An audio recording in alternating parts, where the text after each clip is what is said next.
Welcome to Next Level Greatness, the podcast. Around here, we'll be talking about all things expansion, going from good to great and from great to greatness. I'm your host, Barbie Collab. Get ready for your next level. Let's do this. Welcome to Next Level Greatness, the podcast. If it's not a hell yes, then it's a hell no. How many times have you heard this expression? I feel like it's been around for years.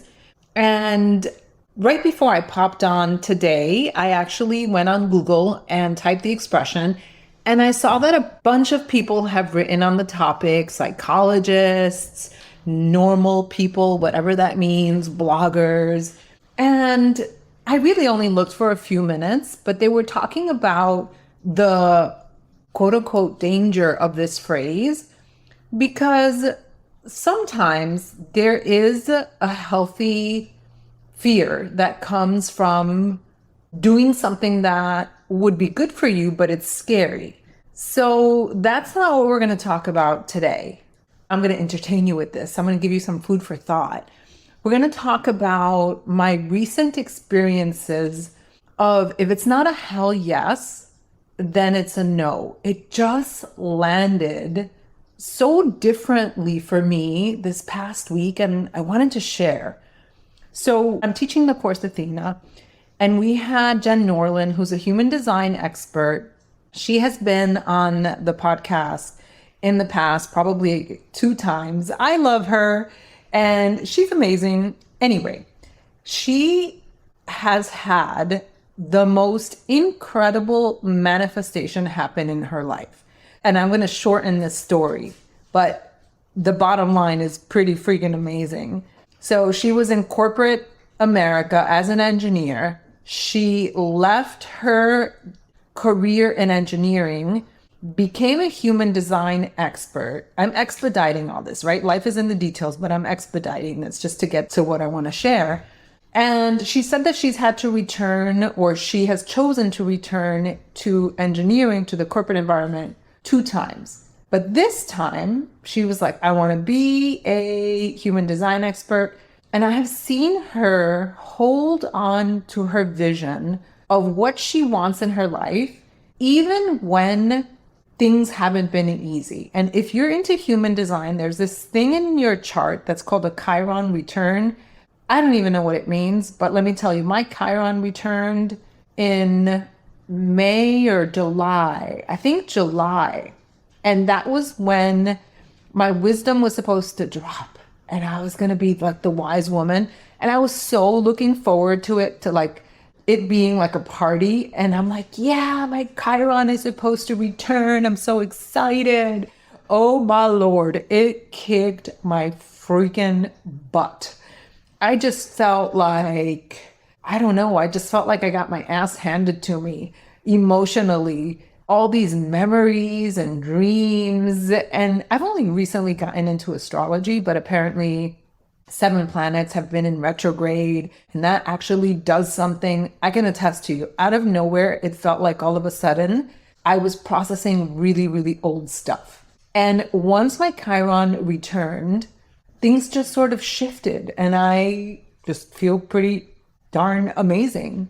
And so what is supposed to happen once your Chiron returns and you enter into the 3rd phase of your life, which is called when you're off the roof. So then you have integrated wisdom, then you are like the wise person. So I am a 6-2 generator, and so is Jen. Anyway, I have seen Jen hold fast to her vision that no matter what ass whooping she got, I've said ass like 10 times already, I just so saw her hold steady to that vision. And I'm so impressed, because in business, a lot of people quit prematurely because they don't see the fruits of the labor or the way that they think it's supposed to turn out. And I just saw Jen, I talk to her pretty often, never complain, never waver. So I invited her to visit my course, Athena, and speak to the women in the group about energy as it relates to human design, how to follow the energy. Because of course we can quote unquote manage our time, and we can schedule and we can time block and we can get rid of the energy leaks. But the truth is that when you are, as Abraham Hicks says, tapped in and turned on, tuned in, tapped in and turned on, you will find energy. It just comes out of nowhere and you're able to do the things that you want to do. Of course, you have to be mindful of the energy. Of course, of course. Anyway, so I called Jen and I wanted to fill her in on what my vision was for the class that she was going to, the training that she was going to lead. And she blew me away. She decided that she was going to, with her kids gone, she was going to pack up her house, sell it, take the dogs with her, and embark on this incredible journey with water project and engineering. Okay, so she was going to go and get some sponsorship from a company and ask for $500,000 to support her on this mission, because I would definitely call it a mission. You guys, not only did the company say yes, they said, we're going to 10x that. We're going to give you $5 million. And then they came back and then they said that they're going to make it like a $50 million deal. On top of that, they gave her a multiple six-figure salary. And on top of that, they gave her something else where she owns the company. So she'll be able to draw a salary from her own company. And then, of course, she has the profits of the company. Like, my brain was absolutely blown. And as we were talking, I was like screaming. I wasn't down a highway. I was down a beautiful meadowy road. I was screaming and crying of joy. And she said, this was all because I followed my sacral yes. Oh, I just got goosebumps. It was all because I never wavered from my mission. I said, Jen, were you ever doubtful? She said, no, I never wavered. I was always steady, even when things didn't seem like they were going to work out. Like, how powerful. So she came on to Athena. She was a guest. And she said, if it wasn't a hell yes, then it was a hell no. And again, I have heard this expression a gazillion times. And this time, it just hit me so hard in the best way possible. It was one of those moments when the birds sing, the sky's open, you see the light. And I was like, holy moly. Still at this point in my journey, I have still been saying yes to things that are a hell no. Well, let me explain it. Let me take you through the process, because I think that you'll be able to experience the same thing that I experienced. So when something's a hell yes, it's a hell yes. Like, hell yeah. Okay. So I'll give you an example, which is unrelated to a hell yes, but it's similar. So we were watching this show about alpha males and beta males. Okay. My husband is very much an alpha male. And I was like, okay, well, it's very clear that my husband is an alpha male. He's just an alpha male. Like, it's so freaking clear. That's a hell yes. He just is. Okay. To me, it's also clear that I'm an alpha female. It gave me a weird look when I said that, but I do believe that I'm an alpha female. And I said, is so-and-so an alpha male? And he goes, are you kidding me? I was like, no, because he's not feminine, right? Like, and he was like, but you don't have to be feminine. So he's like, why are you even asking? Like, the fact that you're asking if this person is an alpha male, that means that it's not a hell yes. And I was like, oh my gosh, he didn't even know about the discussion that I had, or it wasn't a discussion, but the incident with Jen in the class, that if it's not a hell yes, it's a hell no. And I was like, oh, like a lion in the jungle, we don't actually ever doubt that the lion is the king of the jungle. Like it is, because it's clear. It's a hell yes. So I was supposed to attend an event and my body was a no. Like everything in my body was a no. If you're not into human design by now, you're going to stop this scroll and then go download your chart. You can get a free chart online and then you can also go through Jen and it's also free. But generators and manifesting generators, their sacral gets lit up and it's like your solar plexus and your belly. It's like somebody lights a match.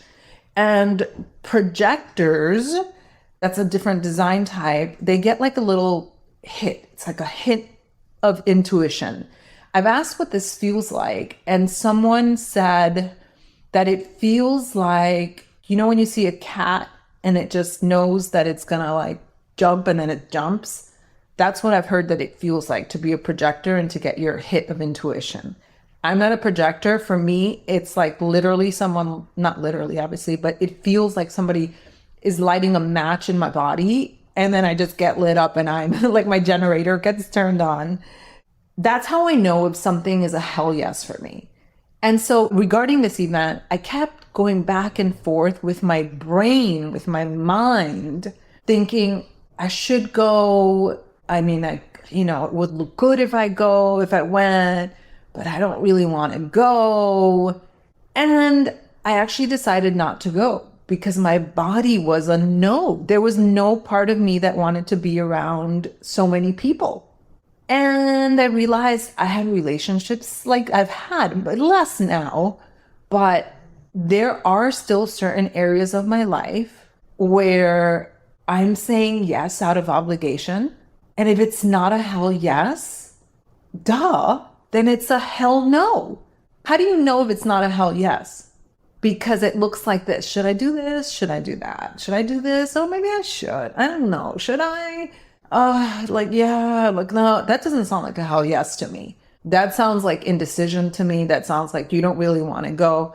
Now we can talk about, well, sometimes we have to do things. Like sometimes in the evening, I'm tired and I don't really feel like feeding the dogs, right? I'm not going to starve them. I'm a good dog mommy. So, I'm like, oh, I don't want to get up and I have to feed everyone. I have to let everyone outside and I'm really tired. I'd really rather just rest, but I love them. So I'm going to do it, even though it's not a hell yes. I feel like getting up and washing the plates and doing the things and feeding everyone and taking everyone outside.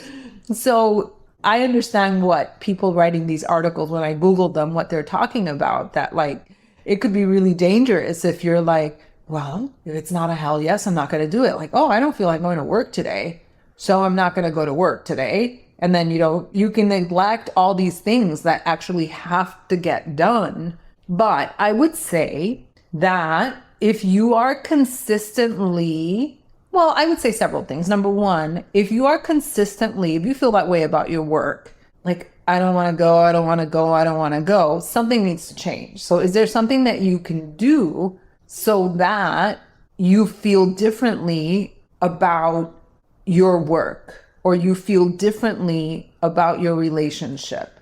I don't know who to give credit to this, but someone said, I think it was maybe Andrea Crowder. I don't remember who it was. Someone was talking about someone and they were saying, can you change my partner? And the therapist said, no, but I can help you see your partner differently.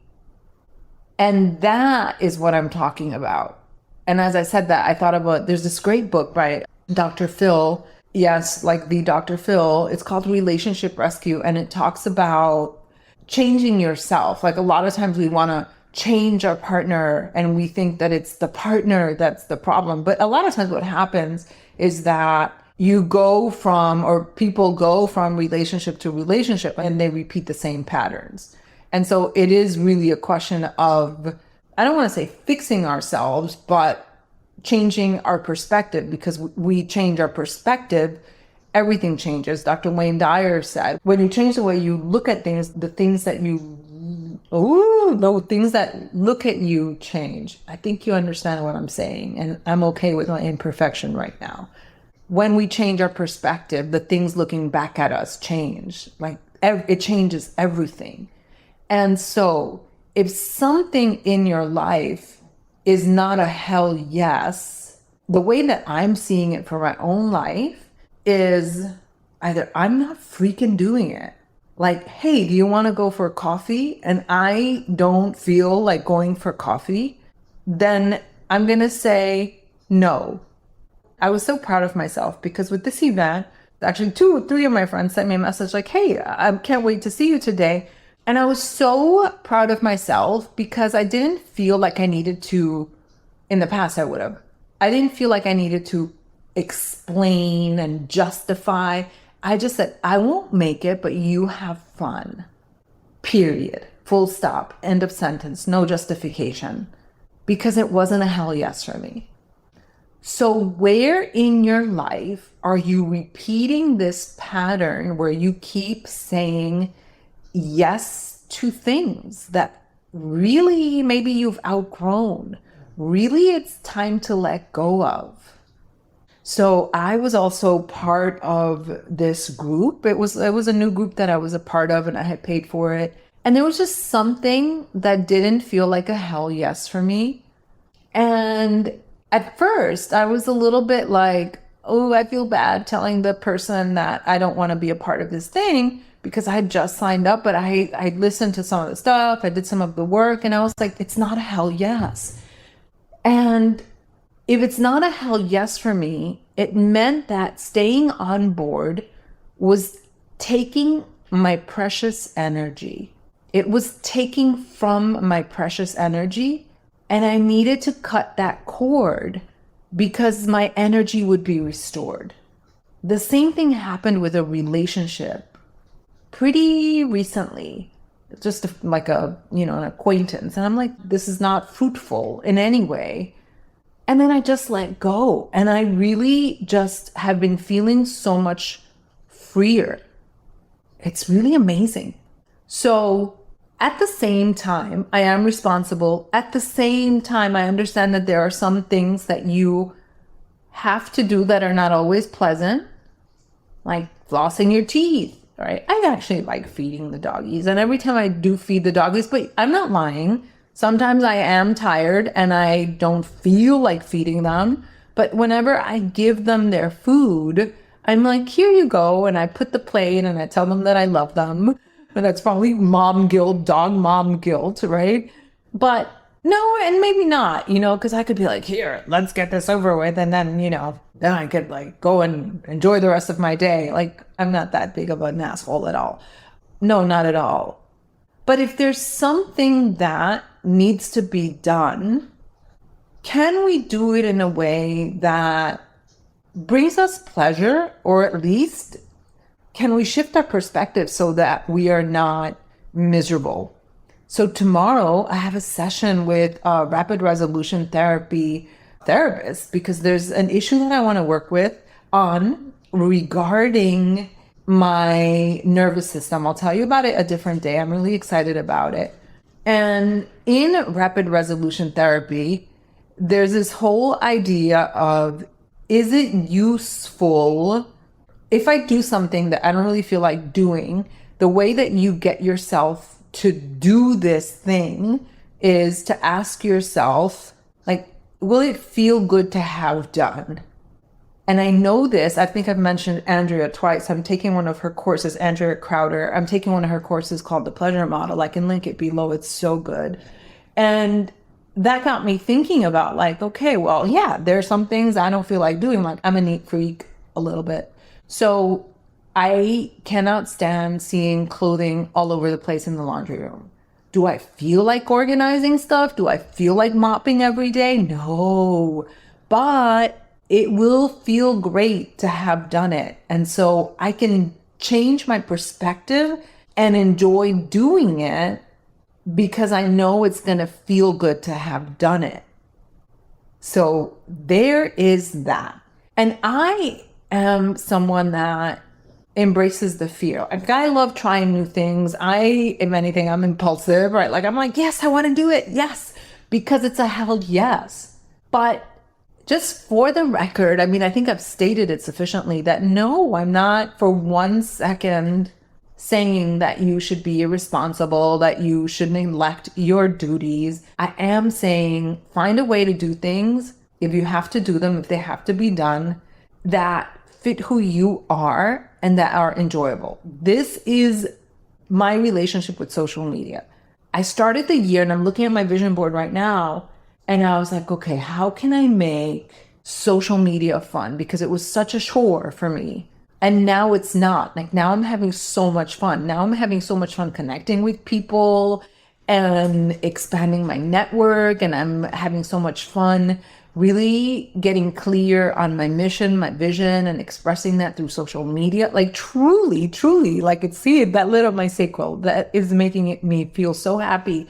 It was not like that in January. I was like, oh my gosh, I don't know what I'm going to do. But I'm like, but I know that I need to have fun if I'm going to be successful with any business, because social media is the storefront, right? So if you got a nasty storefront, nobody's going to go in. And I know that I'm someone that has a lot to offer the world. And so I was like, I better get with the program. But it wasn't out of obligation. It wasn't like, well, I got to do this. It was like, okay, how can I get myself to be a hell yes? And that was a process. So I'm so happy to have revisited this topic of, if it's not a hell yes, it's a hell no. And I'm inviting you to look at your life and see, what are some things that just need to just fall off?